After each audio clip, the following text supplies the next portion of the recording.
Hello मेरे देश के नीट फील्ड के सभी शेर और शेरनियों। I am Vijay Kumar and student of Shri Krishna medical college. आप सबको इस प्यारे से फैमिली सुपर 30 केमिस्ट्री क्लासेस में स्वागत है। दोस्तों, आज मैं आप सबको breathing and exchange of gas का बहुत ही महत्वपूर्ण टॉपिक में मास्टर बनाने आया हूँ। तो चलिए आज का क्लास एक मोटिवेशनल वर्ड से स्टार्ट करते हैं। ये खास करके नीट एस्पायरेंट के लिए है। बहुत सवाल उठ रहे हैं हमारी खामोशी पर। सब्र करो जनाब, जवाब बहुत खतरनाक मिलेगा। आज आपकी खामोशी पे जो लोग बहुत सवाल उठा रहे हैं उन्हें जाके बोल दो कि सब्र करो जनाब, जब रिजल्ट आएगा तो जवाब बहुत खतरनाक मिलेगा। तो चलिए इसी के साथ आज का क्लास स्टार्ट करते हैं। पिछले क्लास में अभी तक जो भी पढ़े थे उसका एक क्विक रिकैप ले लेते हैं।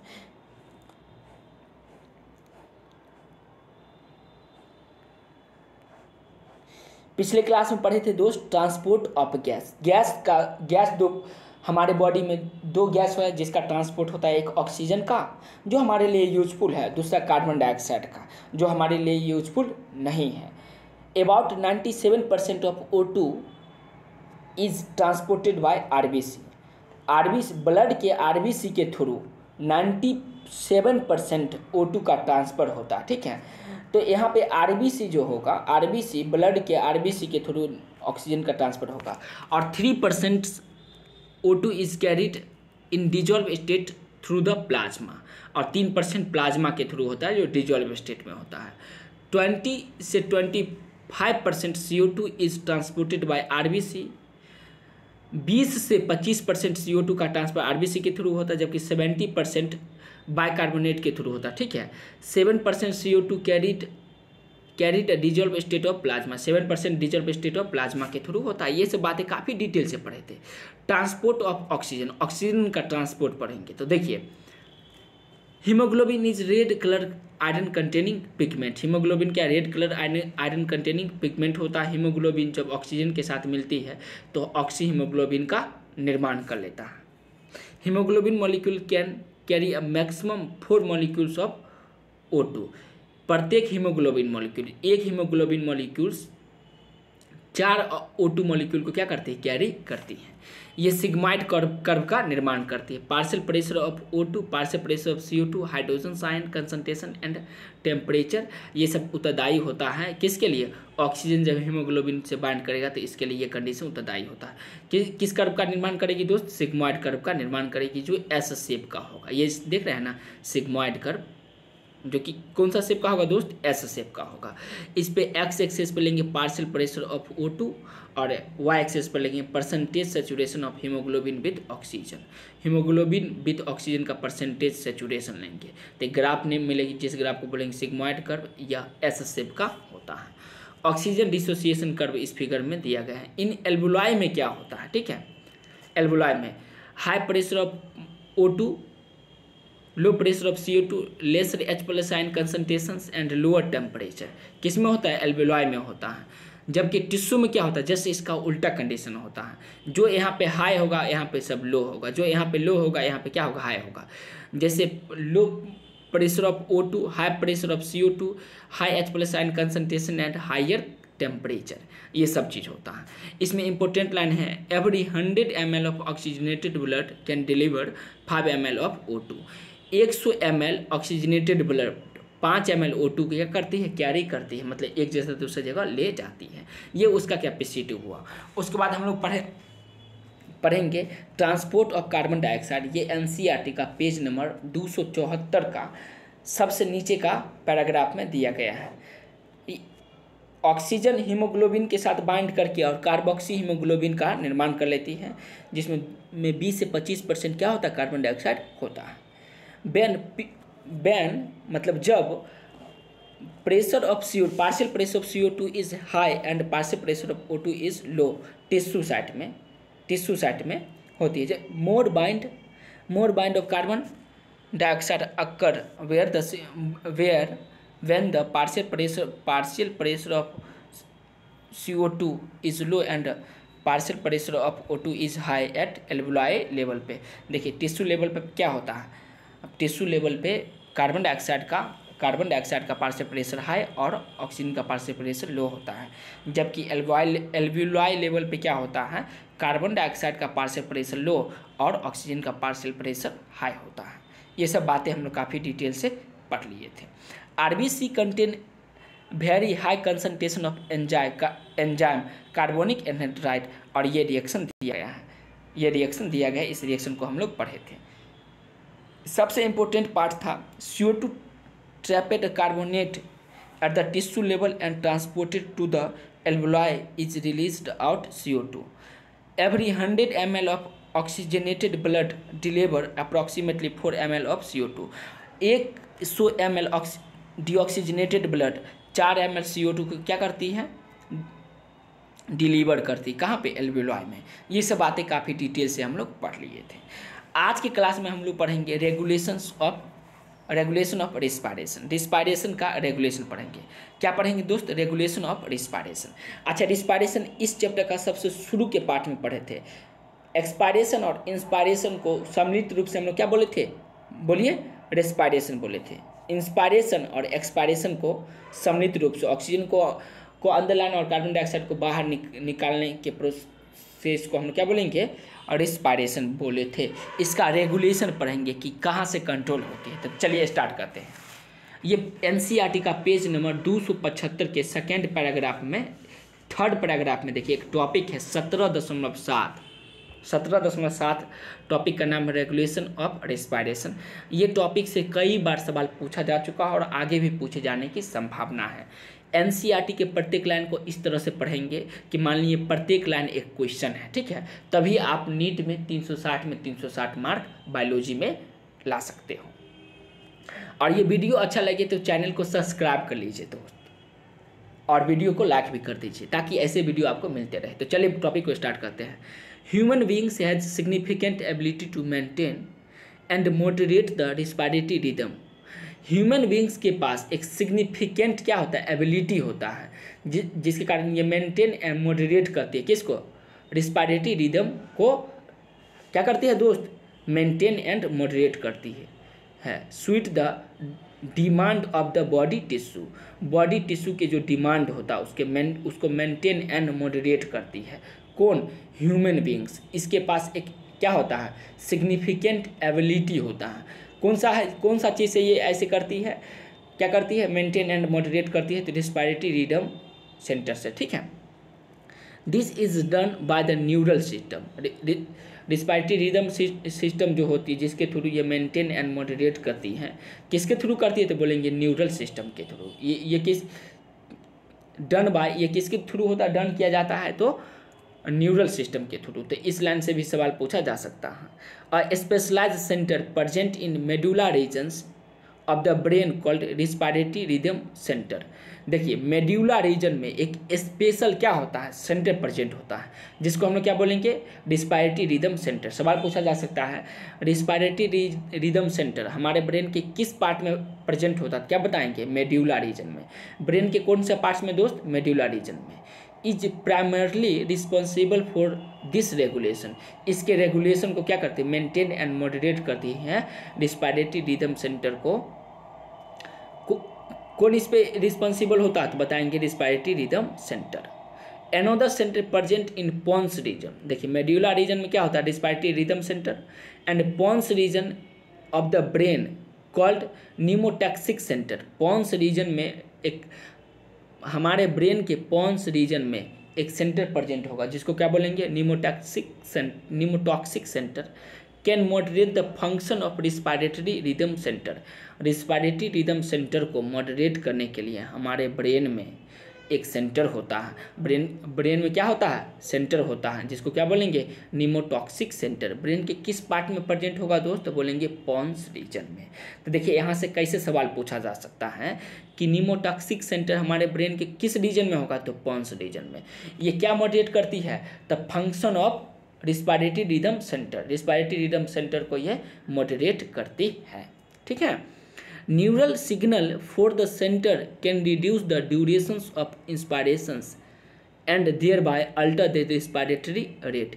न्यूरल सिस्टम क्या करती है, neural signal from this centre, कौन centre, pneumotaxic centre, can reduce, कम करती है ड्यूरेशन ऑफ इंस्पायरेशन, जो इंस्पायरेशन की ड्यूरेशन क्या करती है, कम करती है, and thereby alter the respiratory rate, और क्या करती है रिस्पायरेटरी रेट को अल्टर कर देती है, इफेक्टेड कर देती है, कम कर देती है, ठीक है। The chemosensitive area is situated adjacent to the rhythm centre. Chemosensitive area क्या होता है, वो प्रेजेंट होता है किसके पास, एडजेसेंट का मतलब किसके नियर, किसके बगल में, तो बोलेंगे रिदम सेंटर के बगल में। रिदम सेंटर के बगल में क्या होता है, प्रेजेंट होता है, कौन सा center, chemosensitive area, which is highly sensitivity to CO2 and hydrogen ion, जो हाईली सेंसिटिव होता है किसके लिए, CO2 एंड हाइड्रोजन आयन के लिए। तो सवाल पूछा जा सकता है कि CO2 एंड हाइड्रोजन आयन के लिए हाईली सेंसिटिव कौन होता है, तो क्या बताएंगे, कीमोसेंसिटिव एरिया, जो किसके एडजेसेंट होता है, किसके बगल में होता है, तो रिदम सेंटर के बगल में ये प्रेजेंट होता है। तो ये इससे सवाल पूछा जा सकता है कि highly sensitive to CO2 and hydrogen ion के लिए कौन सा एरिया होता है, तो बोलेंगे कीमोसेंसिटिव एरिया, जो किसके एडजेसेंट में होती है। तो क्या बताना है दोस्त, क्या बताना है, तुमसे पूछ, तुम बोलो तो बिल्कुल सही, रिदम सेंटर, ठीक है। अगला लाइन पढ़ते हैं, इसका मीनिंग आप बताइएगा।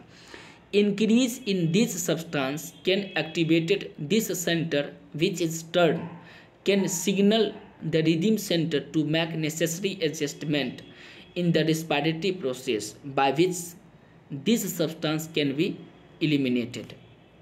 increase in this substance, ये सब्सटेंस को इंक्रीज करती है, किस किस को, ये जो CO2 एंड हाइड्रोजन आयन दिया है इंक्रीज करती है। एक्टिवेट दिस सेंटर, इस कीमोसेंसिटिव सेंटर के थ्रू एक्टिवेट किया जाता है। एक्टिवेट का मतलब बढ़ा देना, एक्टिवेट का मतलब क्या करना, बढ़ा देना। जैसे आपको मोटिवेट किया जाता है पढ़ने के लिए, एक्टिवेट होने के लिए, पढ़ने के लिए एक्टिवेट होने के लिए आपको क्लास के शुरू में मोटिवेट किया जाता है। आपके घर की परिस्थिति को आप देखो, कितना आपके मम्मी पापा मेहनत करते हैं, मजदूरी करते हैं, अपने खून को मेहनत करके पसीना के रूप में बहा करके रुपया लाते हैं ताकि आप पढ़ो। यही सब सोच करके आप क्या होगे, एक्टिव होगे, किसके लिए, पढ़ने के लिए। this center which is turn can signal the rhythm center to make necessary adjustment in the respiratory process by which this substance can be eliminated। ये सब्सटेंस क्या किया जाता है, एलिमिनेट किया जाता है। अगला लाइन बहुत इंपॉर्टेंट लाइन है, receptor associated with aortic arch and carotid arteries can also recognize change in CO2 and H+ ion concentration. ये लाइन बहुत इंपॉर्टेंट है। देखिए रिसेप्टर जो होती हैं, रिसेप्टर मतलब जो पकड़ के रखता है, जिससे जुट करके कोई काम करना स्टार्ट कर देती हैं। Receptor associated with aortic arch and carotid arteries can be recognize change in CO2 and H+ ion concentration, जो CO2 and H+ ion concentration को क्या करती है, चेंज करती है। क्या करती है दोस्त, चेंज करती है। And send necessary signal to the rhythm center of remedial actions, और ये क्या करती है, सेंड करती है, क्या सेंड करती है, नेसेसरी सिग्नल, जो नेसेसरी बहुत ज़्यादा जरूरी सिग्नल होता है उसको necessary signal to the rhythm center for किसके लिए, रिमेडियल एक्शन के लिए ये क्या करती है, नेसेसरी सिग्नल को रिदम सेंटर को क्या करती है, ट्रांसफर करती है। The role of oxygen in the regulation of respiration rhythm is quite insignificant.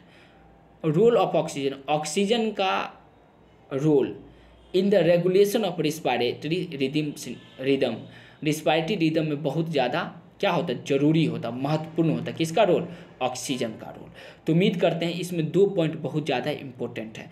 पहला पॉइंट क्या है, प्रेजेंट इन मेडुला रीजन में, क्या ब्रेन के मेडुला रीजन में क्या होता है, रिस्पायरेटरी रिदम सेंटर प्रेजेंट होता है, और पॉन्स रीजन में न्यूमोटॉक्सिक सेंटर होता है। कीमोसेंसिटिव सेंटर कहाँ पे होता है दोस्त, तो रिदम सेंटर के एडजेसेंट क्या होता है, जिसका मुख्य काम क्या है, highly sensitive to CO2 and H+ ion concentration. तो ये सब महत्वपूर्ण लाइन है इस टॉपिक का। तो चलिए अगला टॉपिक पढ़ते हैं, डिसऑर्डर एंड रिस्पायरेटरी सिस्टम। इससे 2019 में, 2018 में 2 बार, 2016 में 2 बार, 2015 में 2 बार, 2012 में, 2004 में 2 बार, मतलब कई बार इस टॉपिक से सवाल पूछा जा चुका है। ये टॉपिक बहुत बहुत ज़्यादा इम्पोर्टेंट है, तो इस टॉपिक को आप पूर्वक ध्यान दे करके समझिएगा, ठीक है। देखिए, disorder and respiratory system, respiratory system से रिलेटेड जो डिसऑर्डर होगा, रिस्पायरेटरी सिस्टम से रिलेटेड जो कि क्या होगा दोस्त, डिसऑर्डर होगा, उसी के बारे में इस टॉपिक में हम लोग पढ़ने वाले हैं। पहला पढ़ेंगे अस्थमा। अस्थमा का आप पेशेंट अपने गांव में, अपने घर के आसपास कहीं ना कहीं जरूर देखे होंगे, या हॉस्पिटल में तो देखे ही होंगे। इसमें क्या होता है, asthma is a difficulty in breathing causing oozing due to inflammation of bronchi and bronchioles। Asthma में क्या होता है, डिफिकल्टी होती किस में, ब्रीदिंग में, एंड ऊजिंग होती, काउजिंग ऊजिंग होता, किसके कारण, तो inflammation of bronchi and bronchiole. तो सवाल पूछा जा सकता है इसमें क्या होता है, तो बोलेंगे difficulty to breathing and oozing होता है, किसके कारण होगा, तो inflammation of bronchi and bronchiole. किसका इन्फ्लामेशन होता है अस्थमा में, तो अस्थमा में दम फूलना, अस्थमा का मतलब क्या, दम फूलना समझिए। तो किसका इन्फ्लामेशन होगा दोस्त, ब्रोंकी एंड ब्रोंकियोल का इन्फ्लामेशन हो जाएगा।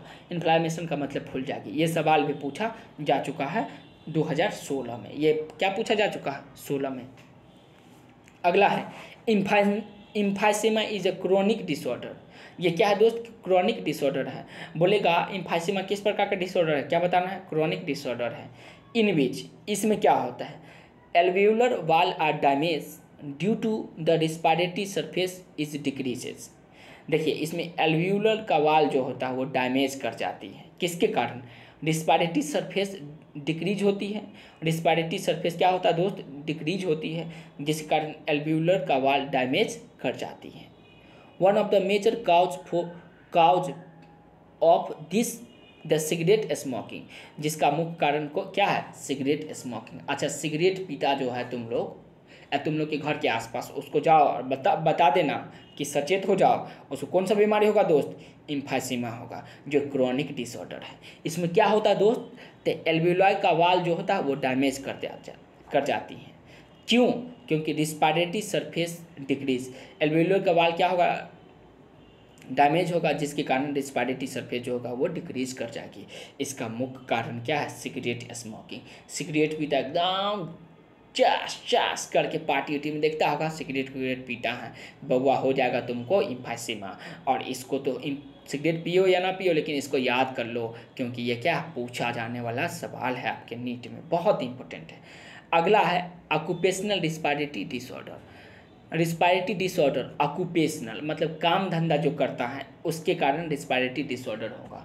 अरे जीवन यापन करने के लिए कोई काम धंधा करता है, आपके गांव में देखिएगा ढेर सारे ऐसे गरीब लोग हैं जो गरीबी के कारण बाहर जाता है काम करने के लिए, फैक्ट्रिया में काम करता है, कल कारखाना में काम करता है, और शिक्षित नहीं होने के कारण वो वहाँ पे काम करता है, और मास्क जो दिया जाता है उसको, उसका यूज भी वो नहीं करता है, क्योंकि उसके पास तो उतना बुद्धि है नहीं, वो जानता नहीं है। तो आप ये सीखिए और जा कर के उन लोगों को क्या कीजिए, मोटिवेट कीजिए, गाइडेंस कीजिए, बताइए कि इससे क्या समस्या हो सकता है। तो चलिए पढ़ते हैं पहले। इन सर्टेन इंडस्ट्रीज, कुछ industry specially those involving grinding और स्टोन ब्रेकिंग, जहाँ पे ग्राइंडिंग किया जाता है किसका, स्टोन का, या उसको तोड़ा जाता है, स्टोन को तोड़ा जाता है। कुछ इंडस्ट्री, खास करके वैसा इंडस्ट्री जिसमें पत्थर को पीसा या तोड़ा जाता है। So which dust is produce that in defence mechanism of the body can not fully copy with the situations. देखिए, जब ये क्या होता है, डस्ट इससे बनती है, जब स्टोन को ब्रेक करेंगे और ग्राइंडिंग करेंगे, पीसेंगे, तो उससे डस्ट निकलेगी। ये डस्ट क्या करेगी, हमारा डिफेंस मैकेनिज्म उससे डिफेंस नहीं कर पाएगी, और क्या होगा, हमारे शरीर में घातक इसका प्रभाव होगा। तुरंत नहीं होगा, लेकिन बहुत कुछ दिन बाद धीरे धीरे इसका प्रभाव होते जाएगा। ये हमारे शरीर में श्वास के थ्रू अंदर जाकर लंग्स में जम जाएगा और फिर भयानक बीमारी करेगा। Lung exposure can give rise to inflammation leading to fibrosis. Fibrosis क्या हो जाती है, इन्फ्लामेट कर जाती है। पॉलीफिलेशन ऑफ फाइब्रस टिश्यू क्या हो जाता है दोस्त, पॉलीफ्रिएट कर जाता है, पॉलीफ्रिएशन ऑफ फाइब्रस टिश्यू एंड दस काउजिंग सीरियस लंग डैमेज। इसके कारण सीरियस लंग्स क्या होता है, डैमेज होती है।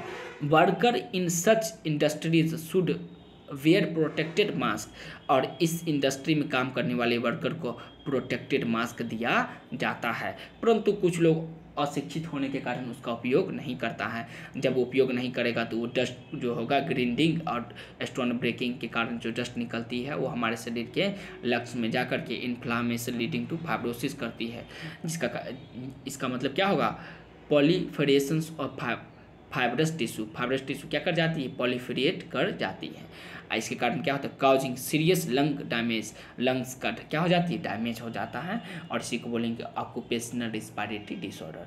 तो सवाल पूछा जाएगा किसके कारण होता है, तो बोलेंगे ग्राइंडिंग एंड स्टोन ब्रेकिंग के कारण। इसमें क्या होता है, inflammation leading to fibrosis, fibrosis क्या हो जाता है, इन्फ्लामेट कर जाती है। इट मीन्स क्या होगा, the proliferation of fibrous tissue पॉलीफरेट कर जाती है, जिसके कारण सीरियस लंग्स डैमेज होता है।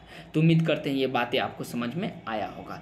इसी के साथ आज का क्लास द एंड करते हैं। आज की क्लास में हम लोग जो बातें पढ़े, रेगुलेशन ऑफ रेस्पिरेशंस, जिसमें हम लोग पढ़े मेडुला रीजन में रेस्पिरेटरी रिदम सेंटर होगा, और पॉन्स रीजन में न्यूमोटैक्सिक सेंटर होगा। कीमोसेंसिटिव एरिया कहाँ होगा, प्रेजेंट होगा दोस्त, नियर रिदम सेंटर के आसपास क्या होगा, ये प्रेजेंट होगा। इसमें इंपॉर्टेंट लाइन था ये सब। डिसऑर्डर पढ़े, अस्थमा पढ़े, inflammation of bronchi and bronchiole, emphysema chronic disorder होता है, एल्वियोलर वाल डैमेज कर जाती है, रेस्पिरेटरी सरफेस डिक्रीज करेगी।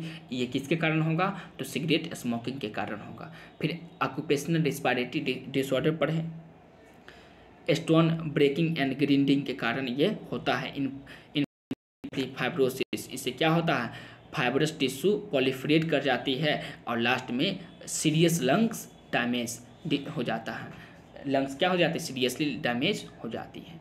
तो इसी के साथ आज की क्लास द एंड करते हैं। कोई प्रॉब्लम होगा तो उसे कमेंट बॉक्स में मेंशन कीजिए, और ये वीडियो यदि आपके लिए यूज़फुल रहा तो वीडियो को लाइक कीजिए, चैनल को सब्सक्राइब कीजिए, और ये उन सभी बच्चों के पास भेज दीजिए इसका लिंक जिसके लिए ये यूजफुल हो।